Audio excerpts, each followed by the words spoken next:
Enkosi kakhulu ngokuhlala nathi apha e-SABC Lihaye. Singena ke kwiyure yethu yesibini yenkqubo ubusanda lungena saqhubeka enovimba wethu.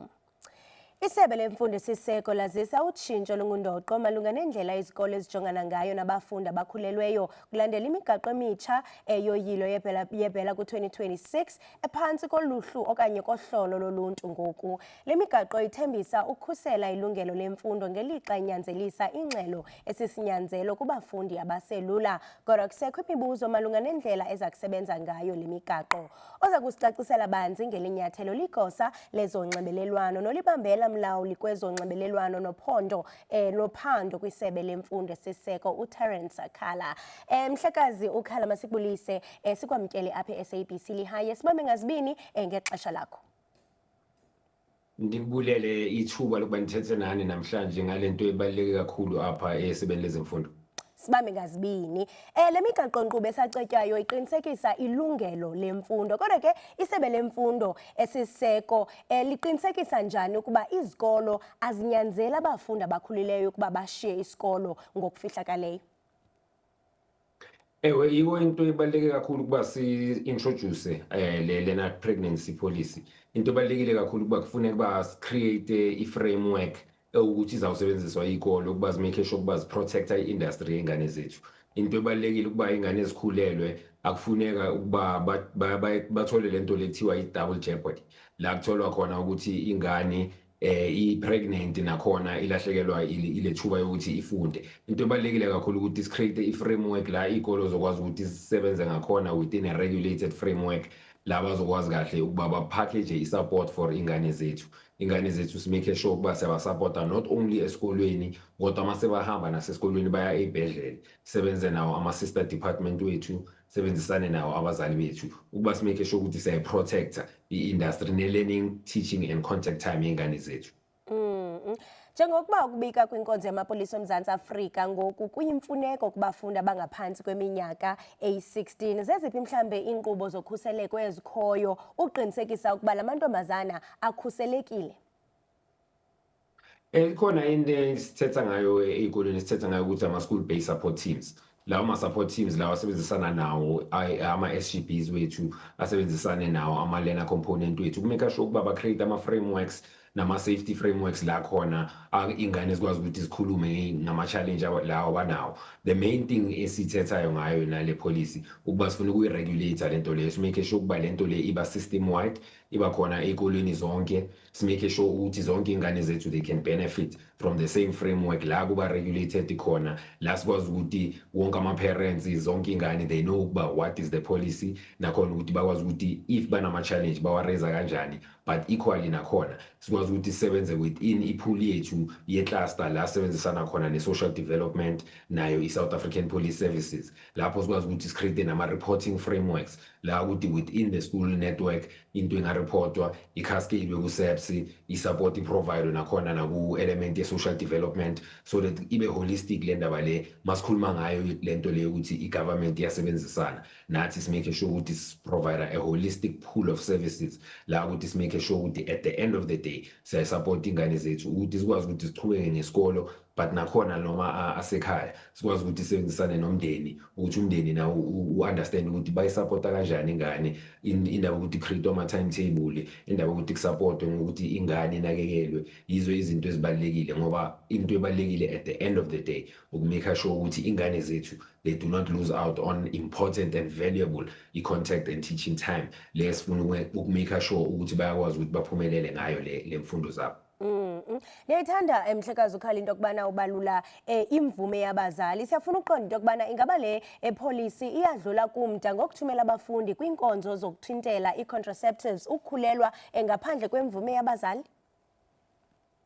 Into ebalulekile yiko sithetha ngayo le policy ukuthi is out for public comment namanje. Sifuna ukuthi abazali, ama-parent component, ama-SGBs, ama-religious body, wonke umuntu one-interest kwe-education sithetha ngayo lento le sithi education is a societal issue and we can only deal nama-societal challenges akhona ku-education la sidibana khona la sisebenzisana khona. So amapholisa kanje ama-proactive steps siwathathayo as isebe lezemfundo ukumake sure ukuthi si-create ama-framework, silay ne-foundation la singakwazi ukuthi sibe nama-conversation a-honest, a-open, la sikwazi ukuthi sethe i-framework e-right ezokwazi ukuthi i-protect ingane zethu. I mentioned the element ukuthi sisebenzisana nayo i-health nayo. In the way that we work, we make sure ukuba kucreate ama-child friendly zones la khona ingane zikwazi ukuthi ziye ey'bhedlele, zikwazi ukuthi zibe nama-conversation namanesi la bangafeel ukuthi baba intimidated. It's important ukuba simake sure ukuthi ingane zethu they have access to information as well. Yinto ebalulekile ukuthi bakwazi ukuthi ba-understande nabo ukuthi ama-decisions bawathathayo, what are the ramifications of those decisions, but where things have happened and ingane zethu zikhulelwe, how do we support ingane zethu to make sure ukuthi they don't, as mentioned, basafarele double jeopardy ukuthi i-education yabo isalele emuva while also having fallen pregnant. We want to support ingane zethu ukumake sure ukuthi ziyaphumelela nazo ngey'mfundo zabo. And speaking of support Mhlekazi, ndiyafuna uqonda into yokubana ingaba mhlawumbe otitshala bayafundiswa ukujongana neemeko ezimila kunje, kuba kaloku umntana mhlawumbe xa ngazuthiwa makahlale ekhaya kungenzeka ngelinye ixesha into yokubana abeleke esesikolweni. Ingaba otitshala bayalifumana uqeqesho apho mhlawumbe bangajongana nemeko enjalo apho umfundi nanku uyabeleka usesikolweni? Into ebalulekile kakhulu into endimentionayo ukuba i-policy yethu i-create i-framework la singakwazi ukuthi isebenzisane nama-colleagues wethu ku-health, but also working alongside ama-colleagues wethu within the sector ukumake sure ukuthi i-training iba ongoing. Into ebalulekile ukuthi le policy le nayo is something ukuthi iya-workshopwa towards teachers to make sure ukuba nabo they understand what this means, what their role is, but also indaba ze-reporting and also looking out for ama-signs. So it's about making sure ukuba siyasupporta each other within the framework yokumake sure ukuthi ingane la sazi khona ukuthi iyo-approacha leso sikhathi leso. We are able to create the framework la ukuthi i-teacher ipackage i-support ingane mhlawumbe ayisezi esikolweni, but where we do see izinto ezinjalo simake sure ukuthi sisebenzisana nabo ama-colleagues wethu wase-health ukumake sure ukuthi they always understand ukuthi where is the child within the processes, but also alongside ama-colleagues wethu e-Department of Social Development to also support ingane also ukuthi understand nayo ukuthi kumele ihambe for regular checkups and those kind of things, so that i-element yakhona is always well understood ukuthi ingane ikuphi kujeni yayo, sikwazi ukuthi nathi as a sector sikwazi ukuthi simsupport. Siyaqonda into yokubana umyinge we-60% yabafundi baya-dropa out ezikolweni. Intoni mhlawumbe esingathi yenza lo mgaqo ka-2026 wahluke kwaye usebenze ngcono? Into ebalulekile kumele si-understanding ngendaba yama-dropout ukuthi awuhlukile ama-reason wama-dropout. Some of them, yes, it is because mhlawumbe they feel despondent ingane zethu, but that's why we want to have programs and policies like this as supporting ingane zethu.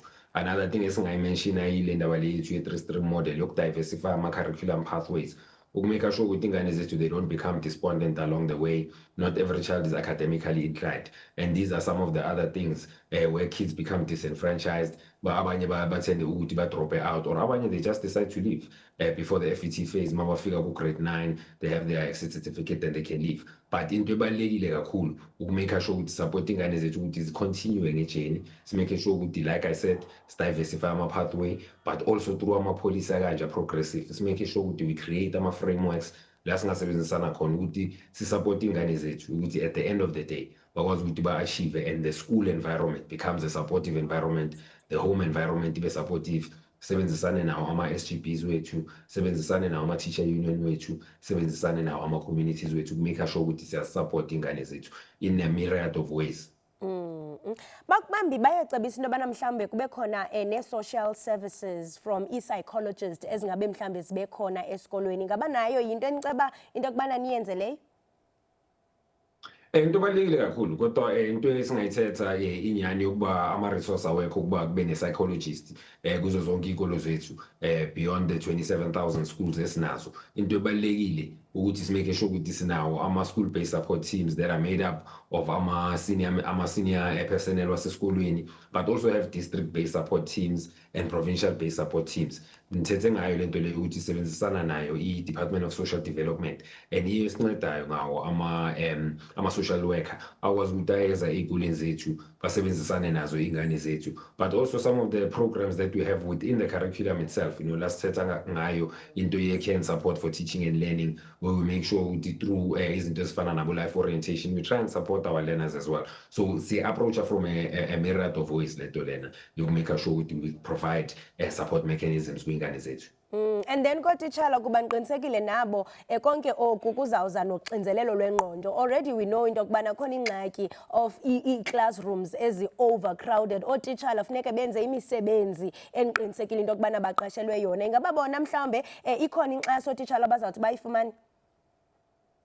No, certainly ngithethe ngayo le ndaba le ukuthi iya-workshop wale ndaba lena sebenzisana nawo ama-stakeholder bodies wethu afana nayo i-SAC nayo i-Education Labour Relations Council ukumake sure ukuthi lento le siyayicacisa kubafundisi bethu. We make sure they also understand it. Our teachers also experience the element of continued professional teacher development ukuthi into esihlezi si-inculcator within our educators. They should continuously grow, understand and embody ama-policy we-department, and that is the way that we can only be able to achieve izinto ezikanje, because kumele nathi sikwazi ukuthi siwasupport ama-educators wethu so that they can be also the deliverers and the custodians zethu ey'koleni zethu. So we always make sure ukuthi as the biggest stakeholder nabo in education, in delivering i-education esifunayo for ingane zethu, we make sure ukuthi siwalka nawo ama-educators wethu yonke ijeni nawo ama-stakeholder bodies wethu represent ama-educator. It's why I spoke about the element ukuthi this is currently out on public consultation to make sure ukuthi all of the voices are heard, not just from any one sector, ngoba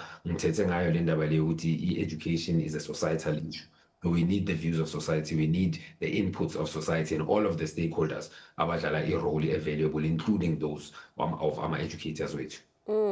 Siyaqonda ukubana le migaqo igxile kakhulu kwabafundi abakhuleleyo. Siyaqonda into yokubana umfundi okhuleleyo akazimitheli ngokunokwakhe. Uba khona umfundi mhlawumbe ozofumanisa into yokubana yena ungutata. Ingaba mhlawumbe zikhona i-accountable measures ezithile ezokuqinisekisa into yokubana ewe bayaqhuba bobabini ngemfundo, kodwa ikhona nento mhlawumbe eningarhalela into yokubana niyenze kulo omithisileyo?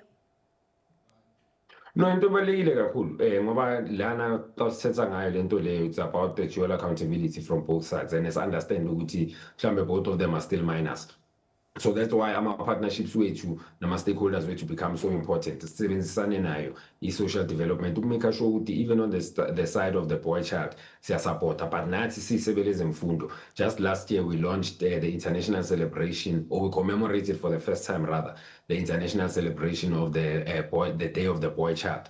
And ibaluleke kakhulu lento leyo, it's significant in the sense ukuthi we are also shifting priority focus towards the boy child. Sibe nawo ama-program afana nayo i-girls and boys education movement, la siba khona nawo ama-peer education groups, into ebalulekile kakhulu leyo, and also working through ama-representative council of learners wethu. We make sure we support the industry yengane zethu as well. So into ebalulekile kakhulu leyo yokumake sure we don't only support the girl child, but we also support the boy child through those programs, and making sure ukuthi ne-social inclusion iba into ebalulekile kakhulu ukuthi the boy child angabi excluded from the conversation, equal responsibility nakhona, and also understanding nakhona ukuthi we also need to support the educational journey of that boy child as well, and not only the girl child. Yeah, and njengokutshilo ngaphambili into yokubana kakade lo mgaqo usawuzawufumana izimvo kuluntu. Mhlawumbe ke abazali babafundi bona bathini ngalo mgaqo? Ingaba mhlawumbe ayikokukhuthaza abantwana ukuba bakhulelwe? No, into ebalulekile kakhulu akusiyinto esithethayo leyo. Into ebalulekile kakhulu ukuba mele si-understande ukuba isimo esiphila kuso, the realities of the environment esiphila kuzo manje. We would understand ukuthi in our schools the main mandate is teaching and learning. But unfortunately, our social challenges migrate their way into our schools. And thina ezisebele zemfundo, we have to create an environment, let's make sure we protect that core mandate. So protecting that core mandate means that we need to create a policy of this nature that allows teaching and learning to continue, but also have policies that allow us to be progressive. Ukuba sibe nama-conversations nama-communities wethu ukuthi sikwazi ukuthi sithethe ngayo lento le teenage pregnancy, because it's a collective challenge, it's a collective issue. It's a challenge that migrates itself as an issue from outside the school. Masithetha sithi schools are a microcosm of i-community la ezikuzo, and sithetha ngalento lezo zokuthi ama-social ills aswa experienceayo anokuthi a-migrate esikoleni, and nayo lento le ye-teenage pregnancy is one of those things. But for us into ebalulekile basupporte i-journey yengane ngoba akwazi ukuthi afunde kahle, akwazi ukuthi abe supported through that educational journey. It's making sure ukuthi regardless of the circumstance ingane yakwazi ukuthi iphumelele, ithole le education ukuthi sifuna ukuthi babe nayo equality khona la eSouth Africa. Ziyabethabethana nezimvo kumakhasi onxibelelwano, bambi bathi hey uba ngaba mhlambe umfundi uzawufunda emithi kwathina apha eklasini mhlambe sowozela kuba kaloku umuntu xa imithi ngamanye amaxesha eniyachaphazeleka nani ngabafundi, kodwa ke siyayithanda into yoba ngaba nithi yonke le nto nivumela uluvo loluntu. Ngaba mhlambe kukhona apho umuntu onoluvo aliqondayo into yokubana uyafuna into yokubana alizise kuni apho angathi anikrwece khona? Yewe xa bafuna ukuthi ba-commente abantu on ama-learner pregnancy regulations banga-emaila nje yona i-learnerpregnancyregs@dbe.gov.za, la sokwazi ukuthi sifumane wonke ama-inputs siwathole in writing, akwazi ukuthi aconsiderwe. Nawe uyingane, uyi-educator, umuntu nje in society, wonke umuntu one-care ne-opportunity ukuthi akwazi ukuthi acommente on the workings of education, nalithuba lakho lokuthi ucommente kuwo lama-learner pregnancy regulations. Mhlekazi uKhala, masibambe ngazibini ngexesha lakho. Right, mbukeli we-SABC lihaye besidlana indlebe naye uTerence Khala, yena ke mbukeli usuka kwisebe lemfundo esiseko, ngokusihlabela mgama.